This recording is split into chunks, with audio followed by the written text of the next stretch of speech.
బాల్య వివాహాలు ఆపడం అంటే సహజంగా హిందువుల దాంట్లో కొంత తిడతారు.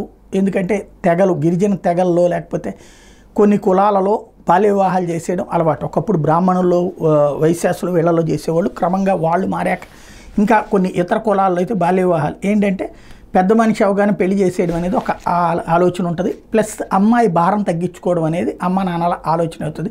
లేదా అమ్మో నాన్నో ఎవరో ఒకళ్ళే ఉన్నోళ్ళు తొందరగా ఈ పెళ్ళిళ్ళు చేసేస్తుంటారు. ఆ భారం అవతల ఉన్నటువంటి అబ్బాయి మీద, అత్తగారు వాళ్ళ మీదకి వెళ్ళిపోతుంది అన్నటువంటి ఉద్దేశం. అయితే ఇది ఆపినప్పుడల్లా పెద్ద సమస్య ఫేస్ చేసేటటువంటిది సదరు అధికార యంత్రాంగాలు. అయితే ముస్లిం సామాజిక వర్గంలో కానీ, గిరిజన సామాజిక వర్గంలో కానీ బాల్య వివాహాలు ఆపాలంటే ఓ రకంగా పెద్ద యుద్ధమే చేయాలి.